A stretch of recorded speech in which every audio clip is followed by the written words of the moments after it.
इकडे रत्नागिरी जिल्ह्यामधल्या 1,98,000 यांच्या महिलांच्या खात्यामध्ये लाडकी बहीण योजनेचे पैसे जमा झालेले आहेत। जमा झालेल्या पैशांची रक्कम साधारणपणे 82 कोटी रुपये। दरम्यान सणासुदीच्या तोंडावरती पैसे खात्यामध्ये आल्यामुळे महिलांनी समाधान व्यक्त केलेलं आहे। रत्नागिरीमधल्या महिलांशी संवाद साधलाय अमोल मोरे यांनी। रत्नागिरी जिल्ह्यात 2,43,000 महिलांनी लाडक्या बहीण योजनेसाठी अर्ज केला आणि पैकी 1,98,000 महिलांच्या खात्यात पैसे जमा झालेले आहेत। या काही महिला आहेत ज्यांच्या खात्यामध्ये पैसे जमा झालेत, विद्यार्थिनी आहेत, गृहिणी आहेत। मी काही इथल्या महिलांशी बोलणार आहे। ताई, तुम्ही तो जो मेसेज आहे तो साधारणपणे आम्हाला दाखवू शकता का? तर हा जो मेसेज आहे हे पैसे जमा झाल्याचा हा मेसेज आलेला आहे। भावना काय आहेत आत्ता?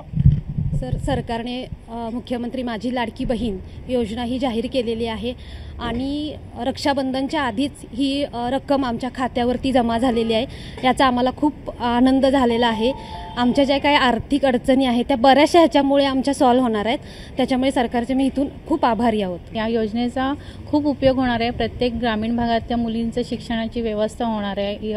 ज्या म्हाताऱ्या आहेत ज्यांचा होत नाही आहे, गृहिणीमध्ये त्यांना 1 रुपया मिळत नाही, पण त्यांना ती एक रक्कम मिळते, त्याचं त्यांना समाधान आहे। त्या त्या पैशांचा त्यांचा योग्य वापर होईल आणि त्यांना त्या गोष्टीचा आणि आम्हाला पण या गोष्टीचा खूप आम्ही आभारी आहोत आणि मनापासून त्यांना धन्यवाद मानतो की ही योजना सतत अशा वेगवेगळ्या योजना येत राहोत आणि त्याचं आम्ही स्वागत करू। एक विद्यार्थिनी आहे ताई, तू कितवीला आहेस? तुला देखील पैसे जमा झालेले आहेत, प्रतिक्रिया काय आहे आता? खूप आनंद होतोय की रक्षाबंधनच्या आधी हे पैसे जमा झाले, तसेच शिक्षणासाठी पण देखील उपयोगी होती।